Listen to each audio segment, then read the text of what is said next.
Hello everyone, कैसे आप सभी। आई होप अच्छे एंड स्वस्थ होंगे और आपकी तैयारी है वो बहुत अच्छे से चल रही होगी। आप सभी का स्वागत है आपके अपने यूट्यूब चैनल लर्न विद प्रीत चौधरी में। हमारी RS 2023 की प्री की टेस्ट सीरीज है वो चल रही थी, जिसमें अब तक है हमने 56 टेस्ट कर लिए। आज का जो टेस्ट रहने वाला है वो 57वां टेस्ट है। आज के टेस्ट के टॉपिक मैंने जो आपको पिछली क्लास में बताए थे, आपका इंडियन पॉलिटी का है, आपका राजभाषा का टॉपिक रहने वाला है। राजभाषा से संबंधित जितने भी क्वेश्चन होंगे आज हम कवर कर लेंगे। उससे क्वेश्चन एक भी आपका बाहर नहीं जाएगा। अगर आपने इसका रिवीजन किया है तब तो आपके लिए बहुत ही अच्छी बात। अगर रिवीजन नहीं भी किया है तो मैं आपको ये यहाँ पर याद करवा दूंगी। अलग से कुछ मैं न्यू फैक्ट भी आपको लिखवाऊंगी, तो उन्हें आपको नोट डाउन जरूर करना है।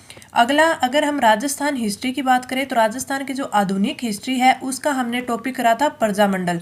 मैंने आपको बताया था कि प्रजामंडल पर हम क्वेश्चंस करेंगे, तो ये टॉपिक भी पूरा आज मैं यहीं आपको याद कराऊंगी। इनसे जितने भी इंपॉर्टेंट क्वेश्चन बनते हैं वो पूरे के पूरे हम आज कवर कर लेंगे।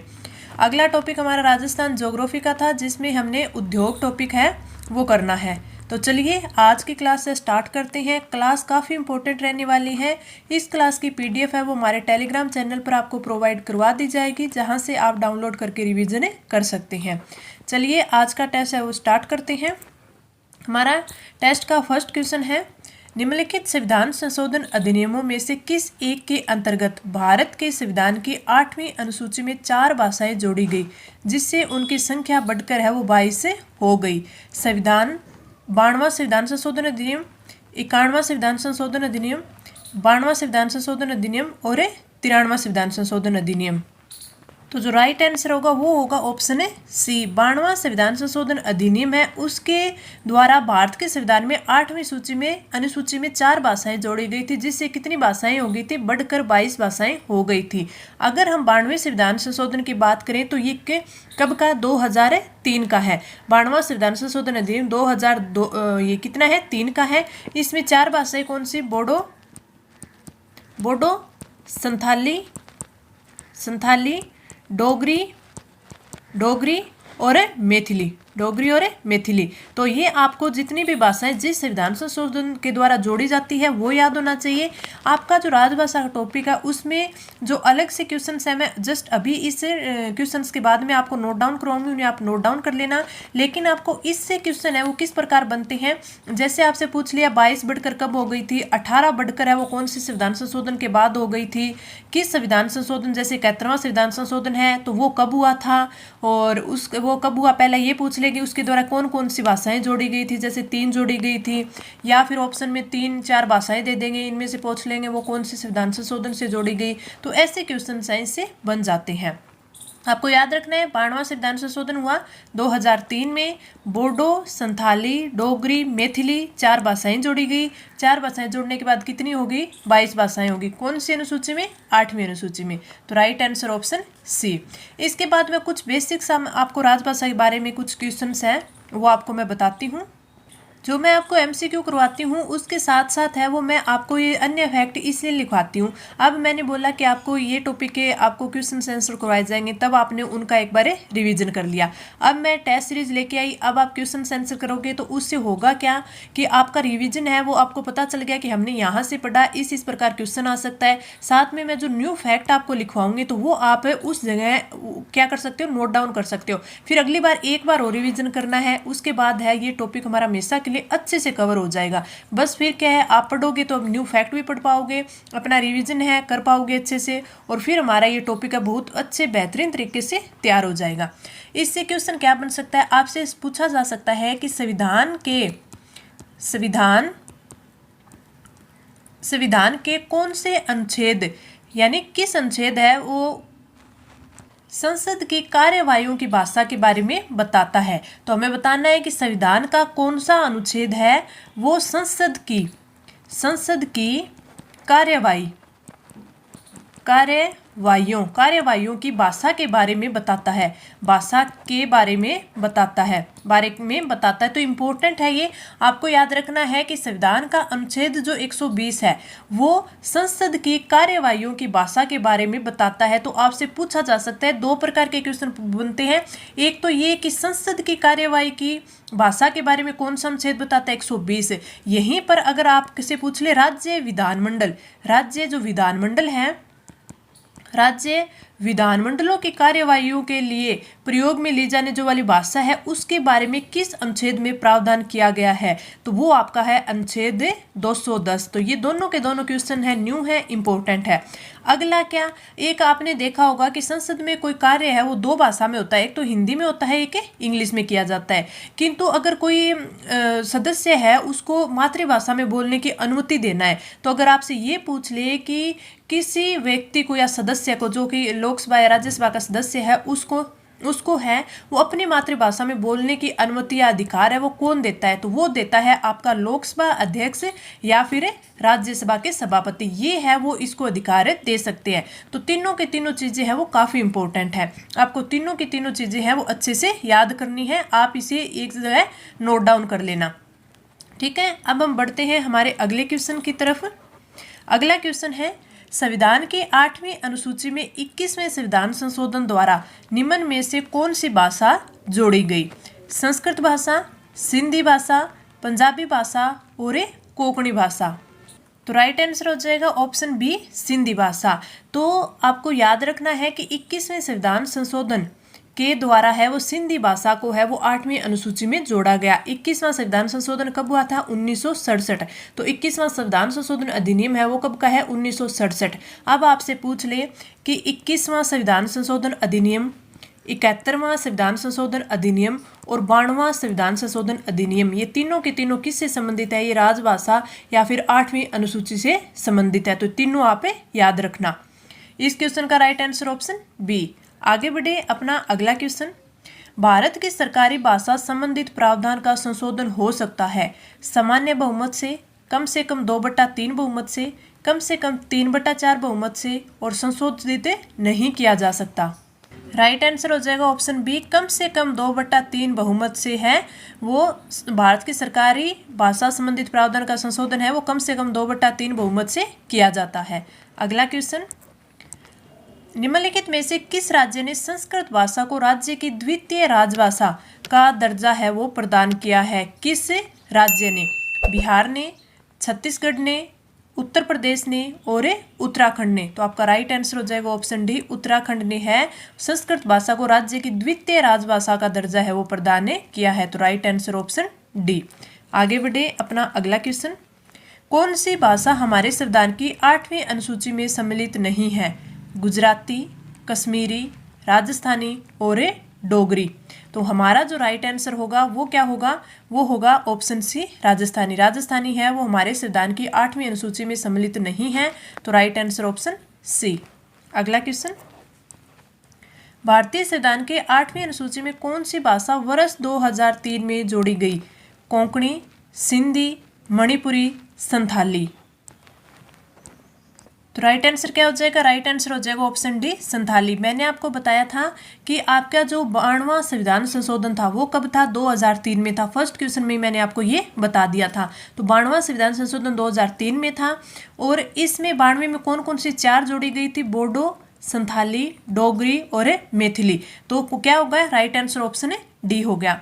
कोंकणी की बात करें हमें, कोंकणी और आपकी मणिपुरी, कोंकणी और मणिपुरी ये दोनों कब, 71वें संविधान संशोधन अधिनियम द्वारा, कब, 1992 में, कब, 1992 में। तो ये भी आपको याद रखनी है। बच गई सिंधी, जस्ट अभी पिछले क्वेश्चन में हमने बात की थी कि जो सिंधी है उसको 8वीं अनुसूची में 21वें संविधान संशोधन के द्वारा जोड़ा गया और कब, 1967 में।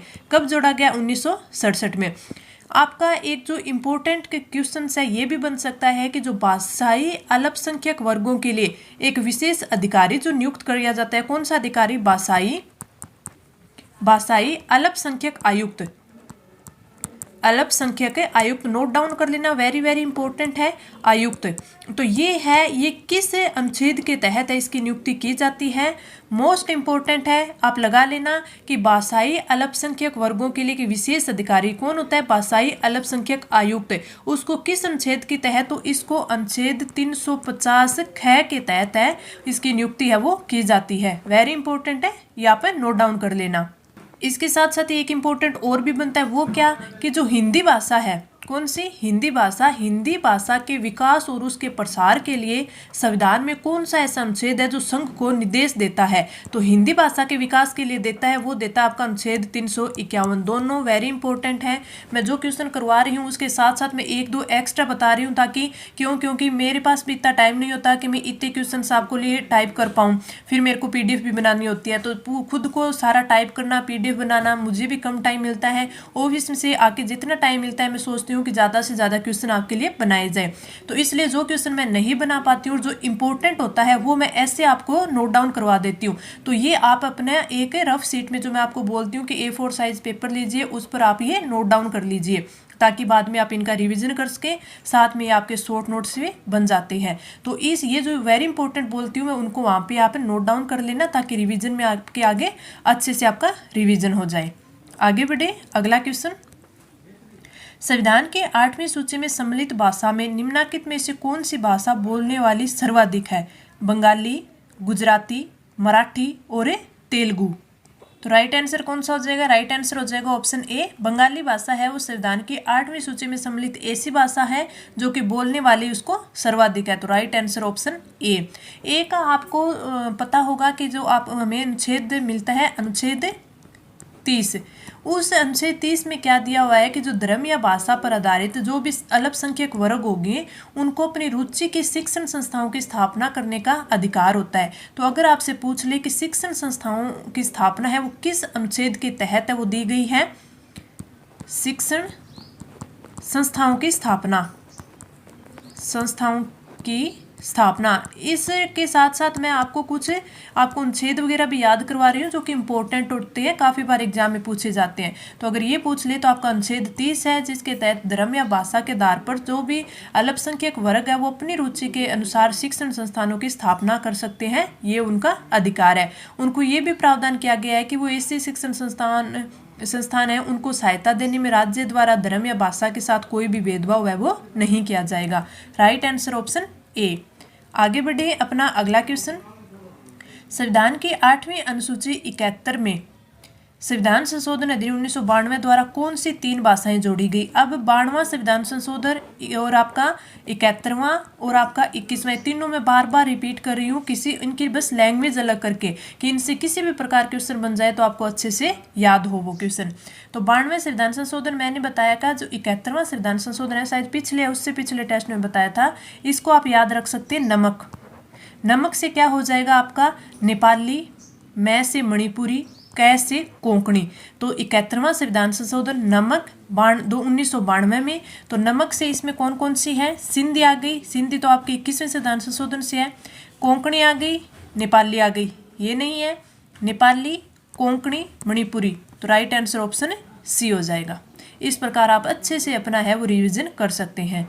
आगे बढ़े, अपना अगला क्वेश्चन, भारतीय संविधान के अनुच्छेद 344 के तहत प्रथम राजकीय भाषा आयोग का गठन हुआ था। 1950 में KM मुंशी की अध्यक्षता में, 1955 में BG खेर की अध्यक्षता में, 1960 में MC छागला की अध्यक्षता में और 1965 में हुमायूं कबीर की अध्यक्षता में। अब ये क्वेश्चन है आपके लिए वेरी इंपॉर्टेंट है, वेरी इंपॉर्टेंट है। इसके अंदर मैं आपको 7 से 8 क्वेश्चन है वो नोट डाउन करवाऊंगी, आप अच्छे से उनको नोट डाउन करना।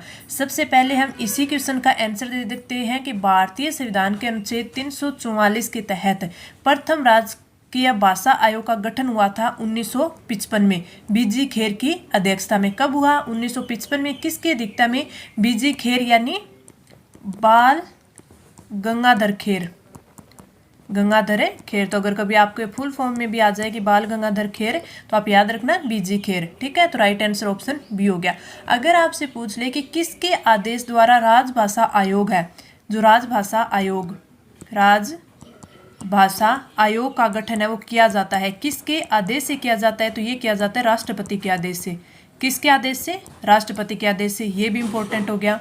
एक आपसे पूछा जा सकता है, वो भी इम्पोर्टेंट है, वो क्या कि जो राजभाषा पर गठित समिति होती है, राजभाषा पर गठित जो संसदीय समिति होती है, संसदीय समिति, तो उस संसदीय समिति में है वो कितने सदस्य होते हैं? संसदीय समिति है राजभाषा पर गठित संसदीय समिति, उस पर कितने सदस्य होते हैं? तो उस पर होते हैं 30 सदस्य।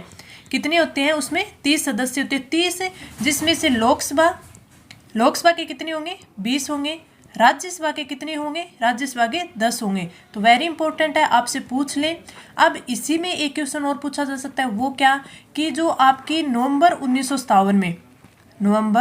1957 में किसके अध्यक्षता में राजभाषा पर संसदीय समिति का गठन किया गया था? तो अगर ये पूछ ले तो आपको ये क्या बताना है, जो आपके गोविंद बल्लभ पंत थे, आपके JB पंत, गोविंद बल्लभ पंत, मैं इनकी फुल फॉर्म साथ साथ बता देती हूँ, कई बार ये पूछ लिया जाता है तो हमारे माइंड में नहीं रहता तो गलत हो जाता है। तो JB पंत यानी गोविंद बल्लभ पंत, इनकी अध्यक्षता में नवंबर 1957 में है वो क्या हुआ था?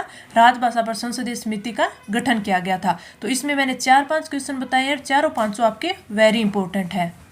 अब जो भी इंपॉर्टेंट क्वेश्चन होते हैं वो मैं आपको नोट डाउन करवाने की सोचती हूँ। मैं कई बार ये भी सोचती हूँ कि आपको ऐसी अलग से क्लासेज है वो प्रोवाइड करवाऊँ, जिसमें मैं आपको बस की पॉइंट होते हैं इंपॉर्टेंट, वो आपको नोट डाउन करवा दूँ, वो अच्छे से आपको लिखवा दूँ, ताकि उनसे बाहर आपको ना तो कुछ एक्स्ट्रा पढ़ना पड़े और आपके है वो क्वेश्चन भी सारे आपको इसमें से अटेम्प्ट हो जाए। तो ऐसे जैसे कोई व्यवस्था बनती है तो मैं आपको वो जल्दी वो क्लासें भी आपको प्रोवाइड करवाऊँगी।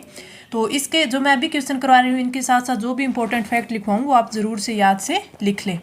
आगे बढ़े अपना अगला क्वेश्चन। संविधान के किस अनुच्छेद में यह व्यवस्था की गई है कि प्रत्येक राज्य शिक्षा के प्राथमिक स्तर पर मातृभाषा में शिक्षा की पर्याप्त सुविधाओं की व्यवस्था को करने का प्रयास है वो करेगा? संविधान अनुच्छेद 349, अनुच्छेद 350, अनुच्छेद 350 क और अनुच्छेद 351। इसमें जो राइट आंसर होगा वो होगा आपका ऑप्शन सी, अनुच्छेद 350 क। अब जब अनुच्छेद 350 क की बात आई है तो आपको एक चीज़, अब ये इसके लैंग्वेज थोड़ी सी घुमा दी जाती है। क्वेश्चन और क्या पूछा जा सकता है, आपसे पूछ लिया जाता है कि किसके संबंध में अनुच्छेद 350 क के तहत यह प्रावधान किया गया है कि राज्य है वो शिक्षा के प्राथमिक स्तर पर उन्हें मातृभाषा में शिक्षा दिए जाने की पर्याप्त व्यवस्था करेगा? किसके संबंध में? तो आप लिख देना भाषाई अल्पसंख्यक वर्गों के संबंध में, अल्पसंख्यक वर्गों के संबंध में। अब यही देखिए, क्वेश्चन तो एक ही था लेकिन इसको दो तरीके से घुमाया जा सकता है, तो इसी में हम कंफ्यूज होते हैं। तभी मैं बोलती हूँ आप ज़्यादा से ज़्यादा क्वेश्चंस की प्रैक्टिस कीजिए, जिससे आपको अलग न्यू फैक्ट भी पढ़ने को मिलेंगे, आपकी प्रैक्टिस भी है वो भी अच्छे से हो जाएगी। और क्या क्वेश्चन बन सकता है कि भारतीय संघ की राजभाषा क्या है? भारतीय संघ की राजभाषा, तो ये अगर आपसे पूछ ले तो वो आपको लिखना है कौन सी? हिंदी है। लिपि पूछ ले आपसे, लिपि कौन सी है? तो आप सभी को पता है लिपि कौन सी है? देवनागरी आपकी लिपि है। और क्या क्वेश्चन बनता है? नॉर्मल ये पूछा जा सकता है कि हिंदी को राजभाषा का दर्जा है वो कब दिया गया? जो आपकी हिंदी है उसको राजभाषा का दर्जा कब दिया गया? तो अब याद रखना 14 सितंबर 1949 को। तो अब ये भी हो जाएगा कि हिंदी दिवस कब बनाया जाता है? तो 14 सितंबर को बनाया जाता है। और क्या आपसे अब राजभाषा से संबंधित अगर क्वेश्चन आ ही गए तो आपसे मैं एक दो और नोट डाउन करवा देती हूँ कि जो संविधान में राजभाषा से संबंधित है वो प्रावधान किस किस में किया गया है? तो राजभाषा से अगर प्रावधान पूछ ले तो आप लिखना भाग 17 में। भाग 17 में प्रावधान है, अनुच्छेद आपके कहाँ से कहाँ तक? अनुच्छेद 343 से 351 तक, 343 से 351 तक। और क्या अब ये पूछ ले कि किस अनुच्छेद के तहत संघ की राजभाषा हिंदी घोषित की गई है? अब हमें पता है हिंदी को घोषित किया गया, दर्जा कब दिया गया था? 14 सितंबर 1949 को दिया गया था। हिंदी दिवस 14 सितंबर को बनाया जाता है। संविधान में राजभाषा से संबंधित प्रावधान भाग 17 में हो गए, अनुच्छेद 343 से 351 तक हो गए। ये पूछ ले किस अनुच्छेद के तहत संघ की राजभाषा हिंदी है? तो आपको याद रखना है संघ की जो राजभाषा हिंदी है वो 343, अनुच्छेद 43 और राजभाषा आयोग का गठन संविधान के किस अनुच्छेद के तहत हुआ है? तो पूछे राजभाषा आयोग, लिखवा देती हूँ, राजभाषा आयोग का गठन संविधान के किस अनुच्छेद के तहत? तो 344 के तहत। ये तो देखिए मैंने आपको 10 के लगभग क्वेश्चन साइज में बता दिए, तो मैं बार बार बोल रही हूँ, तो आप ध्यान रखिए कि इनको अलग से नोट डाउन कर लेना। आगे बढ़े, इस क्वेश्चन का मैंने राइट आंसर लगवाई दिया है सी, 350 कै तक। अगला क्वेश्चन है, निम्नलिखित में से कौन सी भाषा वो बलूचिस्तान की है किंतु भाषा शास्त्रीय दृष्टि से द्रविड़ परिवार की है? ब्राहुई, कुई, परजिमी और पेंगो। तो राइट आंसर क्या हो जाएगा? राइट आंसर हो जाएगा ऑप्शन है ए, ब्राहुई। अब मैं 2-3 क्वेश्चन और बताती हूँ आपसे। अगर पूछ ले, जैसे मैंने पिछले क्वेश्चन में बताया था ना यहाँ पे कि भाषा से संबंधित कुछ भी इनका जो प्रावधान है वो किस किस राजभाषा से संबंधित अनुच्छेद 343 से 351 तक है। अभी अगर आपसे इस प्रकार पूछ ले कि भाषा संबंधित और जो अन्य उपबंध है वो कौन कौन से अनुच्छेद में दिए गए हैं, तो भाषा संबंधी अन्य उपबंध, छोटी सी हेडिंग डालिए, फिर उसमें लिखिए आप। अगर अन्य उपबंध की बात करें तो संविधान में भाषा का जो उपबंध है वो भाग 17 में है, ये मैंने अभी आपको बता दिया 17 में है, और 8वीं अनुसूची में है। अनुसूची कौन सी है? 8वीं है। इसके अलावा जो आपका अनुच्छेद है, अनुच्छेद कौन कौन सा? 29, 30, 120 और 210। अब इसमें से मैंने 120 और 210 भी आपको पीछे क्वेश्चन में बता दिया है, फिर भी एक बार आगे और बता देती हूँ। 29 है, अनुच्छेद 29, उसमें क्या दिया हुआ है? जो आपके अनुच्छेद 29 है उसमें दिया गया है कि जो भाषा है, भाषा हो गई, लिपि हो गई, इनके लिए जो संरक्षण दिया हुआ है, यानी अनुच्छेद 29 के तहत भारत के जो नागरिक है उनको अपनी कोई विशेष भाषा है, लिपि है या फिर कोई संस्कृति है उसको बनाए रखने का जो मूल अधिकार प्रदान किया गया अनुच्छेद 29 में। 30 की बात करें तो आपका जो अनुच्छेद 30 है उसमें मैंने अभी पीछे बताया था कि जो शिक्षण संस्थान है उनकी स्थापना का जो अधिकार है वो इन्हें दिया गया है कि आप धर्म या भाषा पर आधारित सभी जो अल्पसंख्यक वर्ग होते हैं उनको अपनी रुचि के जो शिक्षण संस्थान है उनकी स्थापना करने का, उनके विकास करने का इनको है वो अधिकार दिया गया है। अनुच्छेद 120 में मैंने पहले बताया था कि जो संसद में प्रयोग की जाने वाली भाषा होती है वो क्या है? 120 के अनुसार है, तो कार्य हिंदी और इंग्लिश में होता है। जो संसद का कार्य वो हिंदी इंग्लिश में होता है, लेकिन जो लोकसभा अध्यक्ष या फिर राज्यसभा का सभापति चाहे तो किसी सदस्य को हिंदी और इंग्लिश के अलावा अपनी मातृभाषा में भी कोई भी अभिव्यक्ति है या फिर किसी भी चीज़ का संबोधन करना है तो उसकी अनुमति दे सकता है। 210 की बात करें तो राज्य विधानमंडल में जो प्रयोग की जाने वाली भाषा होती है वो किस में आती है? आपके 210 में आती है। तो ये चीज़ें काफ़ी इंपॉर्टेंट थी, तो इसलिए मैंने एक जगह आपको लिखवा दी है। अब आगे बढ़े अपन अगले क्वेश्चन। भारतीय संविधान के किस अनुच्छेद में राज्य की राजभाषा या भाषाएं अपनाने की प्रक्रिया है?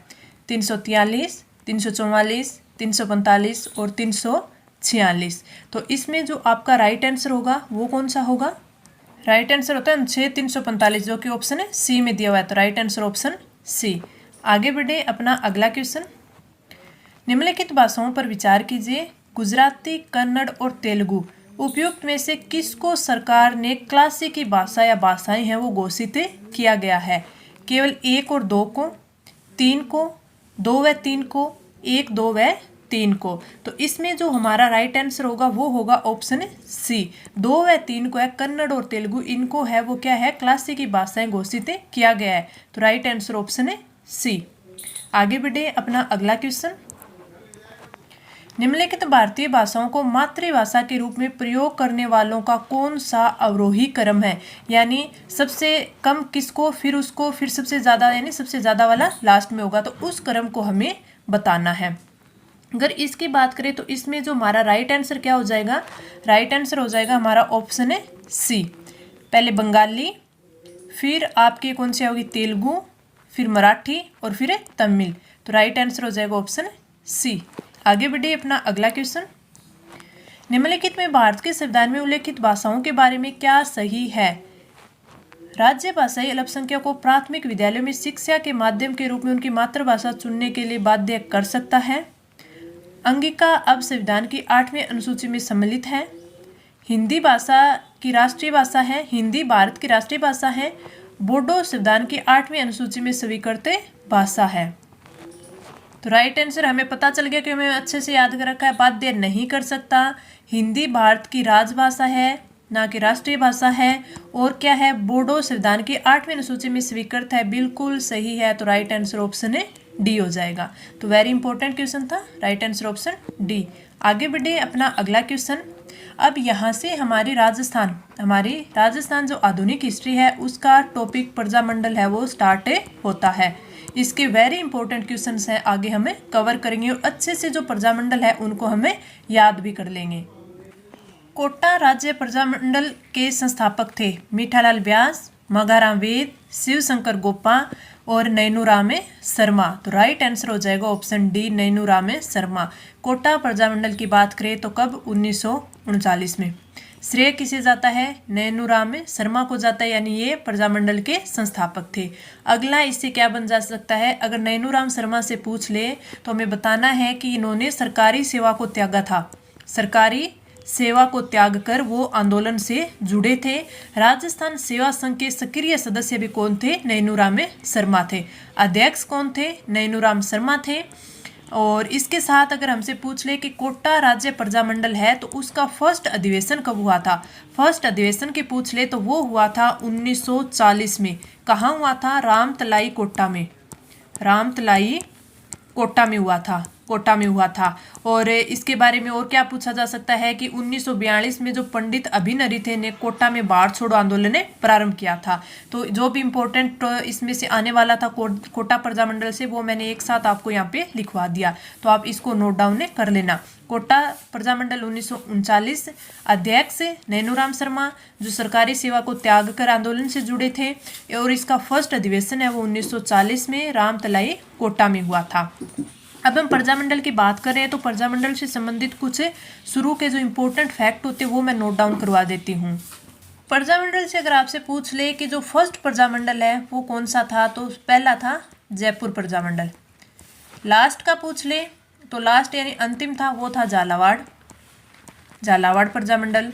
और अगर आपसे पूछ ले कि सबसे पहले सर्वप्रथम जो उत्तरदायी शासन की मांग करने वाला था वो कौन था, सर्वप्रथम उत्तरदायी शासन की मांग, उत्तरदायी शासन की मांग करने वाला तो वो था आपका शाहपुरा प्रजामंडल, शाहपुरा प्रजामंडल। अगर आपसे पूछ ले कि एकमात्र ऐसी कौन सी रियासत थी, रियासत ऐसी कौन सी थी जो कि एकमात्र थी जिसमें प्रजामंडल है उसका गठन नहीं हुआ, तो वो थी टोंक। तो टोंक एकमात्र ऐसी रियासत से थी जिसमें प्रजामंडल का गठन है वो नहीं हुआ।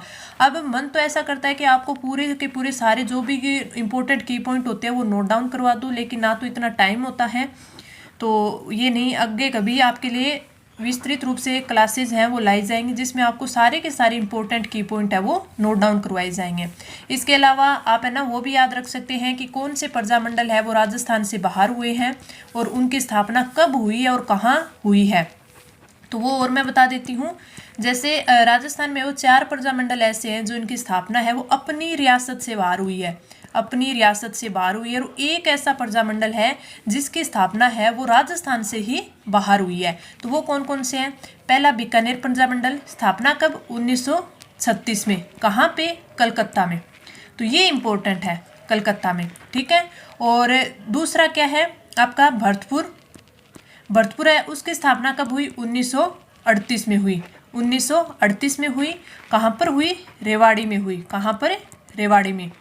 सिरोही की बात करें तो सिरोही की स्थापना कब हुई थी, 1939 में, और 1939 में कहाँ, बम्बई में, बम्बई में। और एक फिर लास्ट है आपका जैसलमेर, तो जैसलमेर की स्थापना है वो 1945 में हुई, कहाँ हुई, जोधपुर में हुई। तो आपको 4 चीज़ें याद रखनी है, कौन कौन सी, कि हमें याद रखना है कि राजस्थान में 4 ऐसे प्रजामंडल हैं जिनकी स्थापना अपनी रियासत से बाहर हुई, उनमें से 3 तो ऐसे हैं जिनकी स्थापना है वो राजस्थान से बाहर हुई थी। कहाँ से, राजस्थान से बाहर हुई थी। एक ऐसा प्रजामंडल है जिसकी स्थापना अपनी रियासत से तो बाहर हुई लेकिन राजस्थान के अंदर हुई, तो कौन कौन से हो गए, बीकानेर 1936 कलकत्ता, भरतपुर 1938 रेवाड़ी, सिरोही 1939 बम्बई, जोधपुर 1945 सॉरी जैसलमेर 1945 और जोधपुर। तो ये चारों के चारों मोस्ट इंपॉर्टेंट है, आप एक साइड नोट डाउन कर लेना। अब बढ़ते हैं अगले क्वेश्चन पर। 31 दिसंबर 1945 से 1 जनवरी 1946 तक उदयपुर में all India states people's conference की अध्यक्षता किसने की? महात्मा गांधी, पंडित जवाहरलाल नेहरू, जमनालाल बजाज और माणिक्यलाल वर्मा। तो right answer option B, Pandit Jawaharlal Nehru. तो राइट आंसर ऑप्शन बी। आगे बढ़े। अगला क्वेश्चन है, कन्हैयालाल मित्तल, मांगीलाल भव्य तथा मकबूल आलम किस राज्य प्रजामंडल से संबंधित थे? झालावाड़ राज्य प्रजामंडल, कोटा, सिरोही और अलवर। तो राइट आंसर ऑप्शन है ए, झालावाड़ राज्य प्रजामंडल से संबंधित थे। राइट आंसर तो झालावाड़ राज्य प्रजामंडल हो गया। अगर पूछे कब है तो 1946 में, और ये राज्य का अंतिम प्रजामंडल, जो कि मैंने शुरू में आपको बताया था ना, अंतिम 1946 में। और ये राजा हरिश्चंद्र इसके अध्यक्ष थे, ठीक है। और इसके अलावा हम देखें तो एक तो कन्हैयालाल मित्तल हो गए, मांगीलाल भव्य हो गए, इसके मकबूल आलम हो गए, इसके अलावा रतनलाल और मदन गोपाल ये भी इसी से संबंधित सदस्य थे, गोपाल। तो आप ये चीजें याद रखना, इससे बाहर है आपका कुछ नहीं पूछा जाएगा। Right answer option A. अगला क्वेश्चन, राजपूता ने किस राजघराने ने प्रजामंडल को संरक्षण दे रखा था? जैसलमेर, अलवर, जयपुर और बीकानेर। तो आपका जो राइट आंसर होगा वो होगा ऑप्शन डी, बीकानेर ने है प्रजामंडल को संरक्षण दे रखा था। एक अभी मैंने पीछे जो क्वेश्चन बताया ना आपको कि झालावाड़ प्रजामंडल, तो इससे आप एक क्वेश्चन और याद रख सकते हैं कि एकमात्र ऐसा प्रजामंडल है जिसे रियासत का समर्थन था। इंपॉर्टेंट है, एकमात्र, ये तो भी इंपॉर्टेंट होगा। तो एकमात्र ऐसा प्रजामंडल जिसे रियासत का समर्थन है वो प्राप्त था। आगे बढ़े। इस क्वेश्चन का राइट आंसर ऑप्शन डी। अगला क्वेश्चन, डूंगरपुर प्रजामंडल की स्थापना 1944 में की गई थी। रामनारायण चौधरी के द्वारा, प्रताप सिंह बारठ के द्वारा, भोगीलाल पांड्या के द्वारा, माणिक्यलाल वर्मा के द्वारा। तो राइट आंसर हो जाएगा ऑप्शन सी, भोगीलाल पांड्या। और क्या पूछा जा सकता है? डूंगरपुर प्रजामंडल की स्थापना 1944 में, इसके अध्यक्ष कौन थे? भोगीलाल पांड्या अध्यक्ष। अगर इसके उपाध्यक्ष आपसे पूछ ले तो उपाध्यक्ष आप बता सकते हो हरिदेव जोशी। इससे संबंधित सदस्य पूछ ले आपसे तो भोगीलाल पांड्या और हरिदेव जोशी हो ही गए। इनके साथ साथ भिखाभाई भील और शिवलाल कोटड़िया और गौरीशंकर, ठीक है, ये इससे संबंधित थे। और अगर आपसे पूछ ले कि जो डूंगरपुर प्रजामंडल है उससे संबंधित अगर कोई समिति वगैरह पूछ ले तो जो भोगीलाल पांड्या है इन्होंने हरिजन सेवा समिति की स्थापना की थी। डूंगरपुर सेवा संघ है उसकी स्थापना की थी 1938 में। तो ये चीज़ें भी इससे इम्पोर्टेंट है। आगे बढ़े अपना अगला क्वेश्चन, भोगीलाल पांड्या किस प्रजामंडल से संबंधित थे? मेवाड़, डूंगरपुर, बांसवाड़ा और जयपुर। अभी बात की, right answer option D B, Dungarpur Prajamandal. अगला क्वेश्चन, सिरोही राज्य प्रजामंडल का संस्थापक था कन्हैयालाल मित्तल, भूपेंद्रनाथ त्रिवेदी, गोकुल भाई भट्ट और आपके मीठालाल व्यास। तो राइट आंसर हो जाएगा ऑप्शन सी, गोकुल भाई भट्ट। इन्हें क्या बोला जाता है? इन्हें राजस्थान के गांधी भी बोला जाता है, राजस्थान के गांधी, गोकुल भाई भट्ट। और जो अभी हमने बात की थी भोगीलाल पांड्या, तो उन्हें क्या कहा जाता है? भोगीलाल जो पांड्या हैं ये, इन्हें क्या कहा जाता है? इन्हें वागड़ के गांधी कहा जाता है, वागड़ के गांधी। और राजस्थान के गांधी किन्हें कहा जाता है? गोकुल भाई भट्ट को। अगर हम सिरोही प्रजामंडल की बात करें तो स्थापना 1934 में कहाँ हुई थी? मुंबई में हुई थी, वर्दी शंकर त्रिवेदी के द्वारा। फिर जो इसकी विधिवत स्थापना है वो 1939 में हुई, किसके द्वारा? गोकुल भाई भट्ट के द्वारा, जिन्हें राजस्थान का गांधी कहते हैं।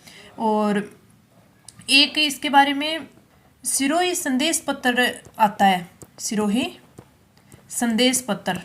तो अगर ये पूछ ले कि सिरोही संदेश पत्र का प्रकाशन ये किससे संबंधित है, तो आप याद रखना ये सिरोही प्रजामंडल से संबंधित है। Right answer option C. अगला क्वेश्चन, किस प्रजामंडल आंदोलन के तहत कृष्णा दिवस है वो मनाया गया? जयपुर प्रजामंडल, मारवाड़, कोटा और बूंदी। तो तो आपका जो राइट आंसर होगा वो कौन सा होगा? तो राइट आंसर क्या हो जाएगा? राइट आंसर हो जाएगा ऑप्शन बी, मारवाड़ प्रजामंडल। मारवाड़ जो प्रजामंडल आंदोलन है उसके तहत वो कृष्ण दिवस है वो मनाया गया था। अगर आपसे पूछ ले कि जो मारवाड़ प्रजामंडल है उसमें जन जागरण का श्रेय किन्हें जाता है? जन जागरण का श्रेय इंपॉर्टेंट है, ये जाता है चांदमल सुराणा को। चांदमल सुराणा को। आपको याद होगा चांदमल सुराणा से संबंधित एक आंदोलन आता है, कौन सा? तोल आंदोलन। इंपॉर्टेंट है तोल आंदोलन। तो अगर आपसे पूछ ले तोल आंदोलन का संबंध किससे है तो आपको बताना है चांदमल सुराणा से। कब का? 1920 का। ये तोल आंदोलन कब का था? 1920 का था। तो इंपॉर्टेंट बन जाता है। मारवाड़ प्रजामंडल के बारे में और देखें, इसकी स्थापना है वो 1934 में। इसके अध्यक्ष के पूछे, अध्यक्ष तो वो थे भंवरलाल सराफ। भंवरलाल सराफ है। इसके अलावा आपसे क्या पूछा जा सकता है कि जो कृष्णा दिवस है वो कब व कहाँ बनाया गया? तो आप याद रखना ये बनाया गया था बम्बई में। कहाँ? बम्बई में। कब? 1936 में। क्यों? कि जो मारवाड़ प्रजामंडल द्वारा कृष्ण कुमारी का अपहरण किया गया था, इसलिए न्यायी हेतु के लिए। किसके द्वारा? ये आपको पूछेगा, क्या पूछेगा? कृष्ण दिवस का संबंध किससे है? तो मारवाड़ प्रजामंडल आंदोलन से। कब बनाया गया? 1936 में। कहाँ बनाया गया? बम्बई में। किसके द्वारा बनाया गया? तो मारवाड़ प्रजामंडल के द्वारा। क्यों बनाया गया? क्योंकि जो कृष्ण कुमारी थी उसका अपहरण किया गया था, तो उससे न्याय दिलाने के लिए बनाया गया था। इसी प्रजामंडल से संबंधित एक दो क्वेश्चन है, वो क्या कि इसमें है ना जो जय नारायण व्यास जी थे, जय नारायण व्यास, तो उनसे संबंधित है क्वेश्चन पूछ ले जाते हैं, जिन्हें शेर ए राजस्थान बोला जाता है। शेर ए राजस्थान, राजस्थान। इनसे पूछा जाता है कि इनके एक तो समाचार इंपॉर्टेंट है, समाचार पत्र वेरी इंपॉर्टेंट है, नोट डाउन कर लेना आप इसको।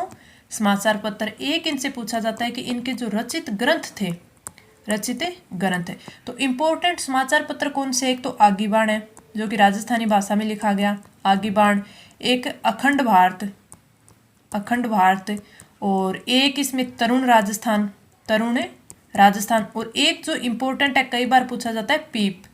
आपसे पूछ लिया जाए कि इनके द्वारा जो राजस्थानी भाषा का समाचार पत्र था वो तथा आगीबाण, और अंग्रेजी भाषा का पूछ ले तो वो था पीप, अंग्रेजी भाषा का। रचित ग्रंथ की बात करें तो इनके द्वारा जो प्रमुख है वो पोपाबाई की पोल, पोपाबाई की पोल, ठीक है। एक इन्होंने जो मारवाड़ की अवस्था है ये भी ग्रंथ लिखा था गैर कानूनी लाग भाग के लिए, ये चीज़ है। मारवाड़ प्रजामंडल की और बात करें तो उनसे संबंधित एक आपका ये भी आता है का शिक्षा दिवस, जैसे कृष्णा दिवस आता है वैसे शिक्षा दिवस भी आता है। वो भी 1936 में मनाया गया था, लेकिन वो जोधपुर में। वो कहाँ पे? जोधपुर में। तो आप थोड़ा याद रखना, कृष्णा दिवस मुंबई में, शिक्षा दिवस जोधपुर में। आगे बढ़िए अपना अगला क्वेश्चन। मैं कोशिश करती हूँ कि आपको जो भी इंपॉर्टेंट फैक्ट होते हैं वो नोट डाउन करवाऊँ, तो कुछ करवा देती हूँ, कुछ इतना टाइम नहीं होता तो कुछ छूट जाते हैं, लेकिन उन्हें मैं किसी न किसी प्रकार आप तक प्रोवाइड करवाने की पूरी कोशिश करूँगी। निम्नलिखित में से आपके प्रजामंडल और संस्थापक है वो स्वयं सुमेलित नहीं है, वो बताना है। इसमें पहला है आपका जैसलमेर मीठालाल व्यास, अलवर लादाराम व्यास, सिरोही गोकुल भाई भट्ट, और करौली त्रिलोकचंद माथुर। तो राइट आंसर होगा वो होगा ऑप्शन बी, अलवर लादाराम व्यास, जो कि इसके संस्थापक नहीं है। तो फिर अलवर के कौन होंगे संस्थापक? ये होंगे हरि नारायण शर्मा, हरि नारायण शर्मा। अलवर प्रजामंडल से आप एक चीज और याद रख सकते हैं कि अलवर में जो मार्च 1933 में, कब? मार्च 1933 में तेज सिंह है उनको शासक बनाया गया था, तो इसके विरोध में जनता ने आम सभा की थी, जनता ने आम सभा की थी। तो आपसे पूछ ले कि आम सभा है वो कहाँ हुई थी, तो आप बता देना अलवर में हुई थी। तो राइट आंसर ऑप्शन बी। आगे बढ़े अगला क्वेश्चन। करौली प्रजामंडल की स्थापना किसके द्वारा की गई? बलवंत सिंह मेहता, त्रिलोकचंद माथुर, खूबचंद सराफ और सागर चंद मेहता। तो राइट आंसर ऑप्शन बी। कैसे याद रख सकते हैं? करौली, करौली में रोली आता है, रोली का है वो तिलक लगाया जाता है, तो आप याद रखना त्रिलोकचंद, त्रिलोक से तिलक। तो करौली प्रजामंडल की स्थापना त्रिलोकचंद माथुर के द्वारा। आपसे पूछ ले कब? तो 1938 में। कब? 1938 में। Right answer option B. आगे बढ़े अगला क्वेश्चन। चुन्नीलाल व अमृतलाल पाठक का संबंध किस प्रजामंडल से जुड़ा हुआ है? बीकानेर, प्रतापगढ़, शाहपुरा और सिरोही। तो राइट आंसर होगा वो होगा ऑप्शन बी, प्रतापगढ़ प्रजामंडल से संबंधित है चुन्नीलाल व अमृतलाल पाठक। प्रतापगढ़ के बारे में पूछ ले, प्रतापगढ़ प्रजामंडल 1945, चुन्नीलाल और इसके अंदर अमृतलाल पाठक, एक इसमें ठक्कर है बापा। तो ये तीनों के तीनों है वो प्रतापगढ़ प्रजामंडल से संबंधित है। आगे बढ़े अपना अगला क्वेश्चन, सुमेलित करना है, इस साइड प्रजामंडल है इस साइड इनके संस्थापक है। बीकानेर प्रजामंडल की बात करें तो बीकानेर प्रजामंडल कौन है, मगाराम वेद। जैसलमेर की बात करें तो जैसलमेर के मीठा लाल व्यास, जैसलमेर के कौन है, मीठा लाल व्यास। धौलपुर की बात करें तो आपके धौलपुर के कौन होंगे, कृष्ण दत्त पालीवाल। बांसवाड़ा के भूपेंद्र नाथ त्रिवेदी, भूपेंद्र नाथ त्रिवेदी। तो राइट आंसर इसमें ये कूट दिया होगा, तो ए में आपका 4th, बी में आपका 3rd, सी में आपका 2 और डी में आपका 1st आ जाएगा। तो ये आपका बिल्कुल सही हो जाएगा। जो कि जैसलमेर है ये 1945 का था। आगे बढ़े अगला क्वेश्चन, 15 दिसंबर 1945 मीठालाल व्यास द्वारा जैसलमेर प्रजामंडल की स्थापना की गई। कहाँ की गई, जोधपुर में, जैसलमेर में, बीकानेर में और कलकत्ता में।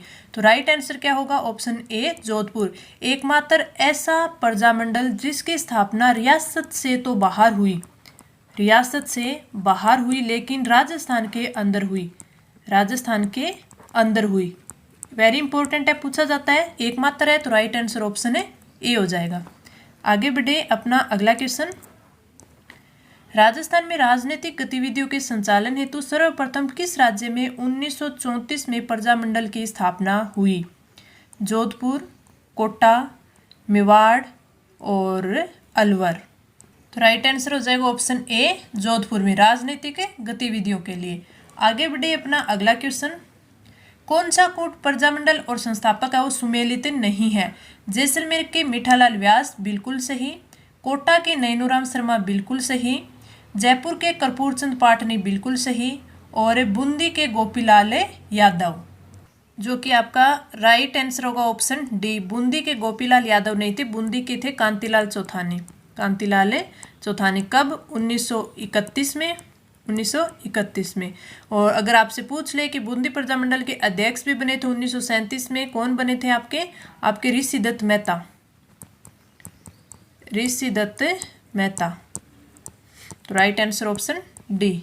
अगला क्वेश्चन, उस प्रजामंडल का नामोल्लेख कीजिए जिसकी स्थापना मगाराम वेद तथा लक्ष्मीदास स्वामी द्वारा की गई। बीकानेर प्रजामंडल, धौलपुर प्रजामंडल, करौली प्रजामंडल और अलवर प्रजामंडल। तो आपका राइट आंसर हो जाएगा बीकानेर प्रजामंडल, जो कि आपने मगाराम वेद देखा है, तो राइट आंसर ऑप्शन ए। अगला question, Marwar public society ordinance कब जारी किया गया। 1938, 28, 41 और 1934। तो राइट आंसर ऑप्शन डी 1934। अगला क्वेश्चन, 17 जुलाई 1946 को किस राज्य में बीरबल दिवस बनाया गया। बीकानेर, भरतपुर, जयपुर और उदयपुर। तो राइट आंसर हो जाएगा ऑप्शन है ए।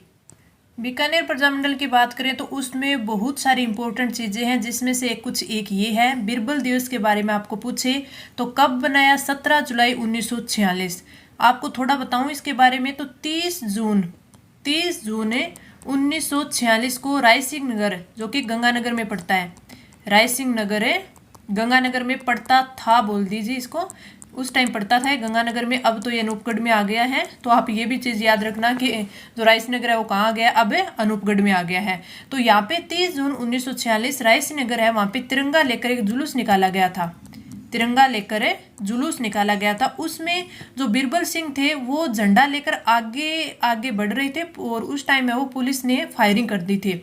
तो बीरबल सिंह हैं वो झंडा लेकर जा रहे थे तो पुलिस ने फायरिंग की। तो ये फिर कब, 1 जुलाई 1946 को शहीद हो गए थे। पुलिस फायरिंग की वजह से इनको गोली लगी, तो बाद में इनकी है वो 1 जुलाई 1946 को ये शहीद हुए। और इसके बारे में आपसे पूछा जा सकता है, तो इन्होंने फिर 17 जुलाई 1946 को बीकानेर राज्य में है वो क्या बनाया गया था, आपका बीरबल दिवस बनाया गया था। तो आप थोड़ा याद रखना, 30 जून 1946 के बारे में आपसे पूछ ले तो रायसीनगर जो कि पहले गंगानगर में था अब अनूपगढ़ में पड़ता है को वहाँ पे क्या हुआ था, जुलूस निकला था जिसमें बीरबल सिंह है वो तिरंगा लेकर है वो जा रहे थे। उस टाइम पुलिस की फायरिंग से इन्हें गोली लगी और उन्हें 1 जुलाई 1946 को ये शहीद हो गए। तो राइट आंसर ऑप्शन ए। अगला क्वेश्चन, प्रजामंडल और इस साइड इनके निर्माण कब हुआ था? डूंगरपुर, जयपुर, बीकानेर और अलवर। अब मैं इसका क्वेश्चन का तो राइट आंसर आपको बता ही दूंगी, इसके साथ साथ जितने भी हमारे प्रजामंडल है उनकी मैं आपको डेट लिखवा देती हूँ, यानी ईयर लिखवा देती हूँ, तो आपको याद करने में आसानी हो जाएगी, क्योंकि एक साथ लिखे हुए होते हैं तो जल्दी याद होते हैं। जैसे सबसे पहले 1931, फिर 1934। 31 में जयपुर और बूंदी। 34 की बात करें तो मारवाड़ प्रजामंडल और हाड़ौती प्रजामंडल, हाड़ौती प्रजामंडल। इसके बाद हम बात करें 1936 की और फिर 1938 की। 36 की बात करें तो 2 थे इसमें, बीकानेर और जोधपुर। 38 की बात करें तो इसमें मेवाड़, मेवाड़, शाहपुरा, शाहपुरा, इसके साथ अलवर, अलवर, करौली और भरतपुर, और भरतपुर, भरतपुर। तो इसमें क्या थे, इसमें 5 थे। अब अगर हम बात करें जयपुर, तो जयपुर में आ जाएगा 1 1938 और 1931 है ये, तो जयपुर में 1931। डूंगरपुर की बात करें तो ये 1944। बीकानेर की बात करें तो आपके बीकानेर में कितना है, 1936। और अलवर की बात करें, अभी हमने बात की थी अलवर की 1938, तो ये जो नीचे कूट दिया हुआ होगा वो आपका बिल्कुल सही हो जाएगा। अब 1931 में 2, 34 में 2, 36 में 2, 38 में 5। अब अगलों की बात करें 1939, 36 का तो मैंने बता दिया। इसमें कोटा, किशनगढ़, किशनगढ़ और सिरोही, सिरोही। इसमें कोटा और सिरोही तो मैंने याद ही करवाया आपको। इसके बाद फिर 1942 की बात करें तो कुशलगढ़, कुशलगढ़। फिर 1943 बांसवाड़ा, बांसवाड़ा। 1944 की हमने बात ही कर ली थी, डूंगरपुर, डूंगरपुर। 1944 के बाद 1945 जो कि प्रतापगढ़ और जैसलमेर, प्रतापगढ़ और जैसलमेर, जैसलमेर। और लास्ट कौन सा है जो कि हमारे राजस्थान अंतिम प्रजामंडल 1946 झालावाड़। तो ये मैंने एक साथ लिखवा दिए, आई होप आपको अच्छे से समझ आ जाएंगे और आप याद भी कर लेंगे। आगे बढ़े अपना अगला क्वेश्चन। नवंबर 1941 में मेवाड़ प्रजामंडल के प्रथम वार्षिक अधिवेशन का उद्घाटन है वो किसके द्वारा किया गया? आचार्य कृपलानी, विजयलक्ष्मी पंडित, माणिक्यलाल वर्मा और बलवंत सिंह मेहता। तो राइट आंसर ऑप्शन ए, आचार्य कृपलानी के द्वारा। आगे बढ़े अपना अगला क्वेश्चन। जून 1941 में अलवर राज्य प्रजामंडल द्वारा आयोजित जागीर माफी प्रजा सम्मेलन राजगढ़ का उद्घाटन है वो किसने किया? श्री सत्यदेव विद्यालंकार ने, हरिनारायण जी ने, काशीराम गुप्ता ने, मास्टर भोलानाथ ने। तो right answer option A, Shri Satyadev Vidyalankar ने। तो राइट आंसर ऑप्शन ए। अगला क्वेश्चन। धौलपुर प्रजामंडल की स्थापना किसने की? कृष्णदत्त पालीवाल ने, मास्टर आदित्येंद्र ने, त्रिलोकचंद माथुर ने, अमृतलाल पाठक ने।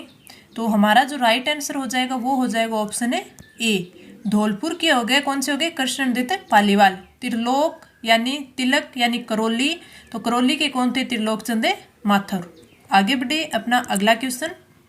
मेवाड़ प्रजामंडल का अस्थायी कार्यालय कहाँ स्थापित किया गया था? चित्तौड़गढ़, उदयपुर, अजमेर और Bhilwara. Right answer option C, Ajmer में। अगला क्वेश्चन। भरतपुर प्रजामंडल निर्माण की घोषणा किस स्थान पर हुई थी? भुसावर, रेवाड़ी, आगरा और बयाना। तो right answer option B, Rewari में। वेरी इंपॉर्टेंट क्वेश्चन है आपके लिए, अच्छे से आप इनको रिकॉल भी करना बाद में। कौन 1938 में भरतपुर में स्थापित प्रजामंडल के अध्यक्ष बने? गोपीलाल यादव, जयनारायण व्यास, मास्टर आदित्येंद्र, जुगल किशोर चतुर्वेदी। तो जो आपका राइट आंसर होगा वो हो जाएगा, राइट आंसर हो जाएगा option A Gopilal Yadav. Right answer option ए गोपीलाल यादव। इस जो भरतपुर प्रजामंडल की बात करें तो ये थोड़ा सा इंपॉर्टेंट बन जाता है। इसकी स्थापना तो 1938 में हुई थी। यहाँ पे जो जन जागरूकता श्रेय है वो जगन्नाथ अधिकारी जी को जाता है। लेकिन आप इसके बारे में एक चीज याद रखना कि जो भरतपुर के शासक थे महाराजा किशन सिंह वो एक अच्छे व्यक्ति थे, प्रगतिशील व्यक्ति थे। उन्होंने हिंदी को भी राजभाषा का दर्जा दिया था।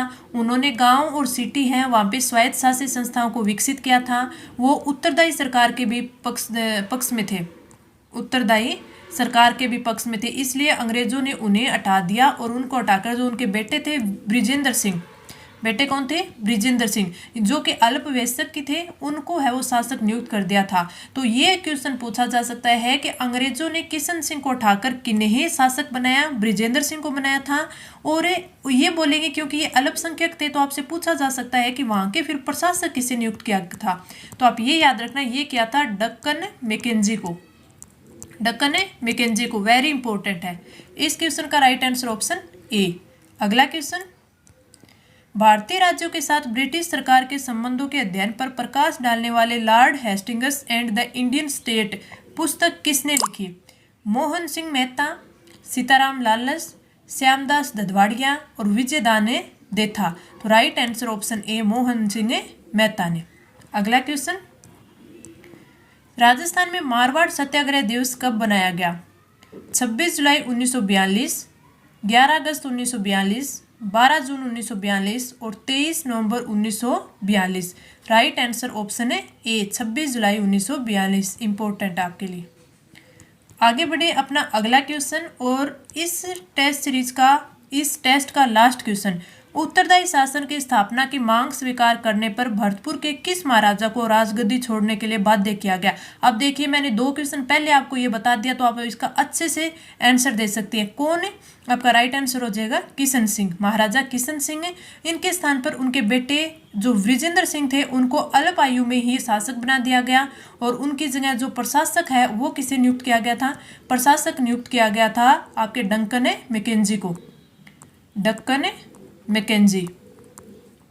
तो आज है वो हमारा टाइम भी काफ़ी हो गया। हमारे 2 ही सब्जेक्ट के हैं वो क्वेश्चन आंसर इस पे हो पाए हैं। तो जो उद्योग वाला टॉपिक है वह मैं अगली क्लास में आपको करवा दूंगी। क्लास कैसी लगी आप कमेंट करके ज़रूर बताना। अब ज़रूर टाइम ज़रूर लगाए, लेकिन आपके जो राजभाषा और जो आपका प्रजामंडल टॉपिक है इतने अच्छे से मैंने आपको क्लियर करवा दिए कि इनसे बाहर क्वेश्चन है वो नहीं बनेगा। अब साथ में जो आपकी आर्थिक समीक्षा है, आर्थिक समीक्षा हो गई और आपका बजट हो गया, तो और आपका करंट अफेयर हो गया, चाहे स्पोर्ट्स मान ले या फिर इंटरनेशनल मान ले, तो ये इनसे काफ़ी क्वेश्चन बनते हैं। तो इनके भी क्लास से हम बीच बीच में आपको ऐड करती रहूँगी। तो जो मैं यहाँ पे टॉपिक बताती हूँ वो तो आपके जो चलती रहेगी क्लास, लेकिन कभी कभी बीच में आर्थिक समीक्षा और बजट और आपके करंट अफेयर के क्वेश्चंस भी आते रहेंगे। उनके साथ साथ मैं 1-2 टॉपिक है, जैसे कोई अपने राजस्थान के आर्ट एंड कल्चर का हो गया, हिस्ट्री का हो गया, ज्योग्राफी का होगा, ये भी ऐड करती रहूँगी ताकि आपका रिवीजन अच्छे से चलता रहे। तो अब हम इस क्लास में इतना ही था। अब अगली क्लास में और अच्छे से अच्छे टॉपिक है वह क्लियर करेंगे। तो चलिए आज के लिए इतना ही।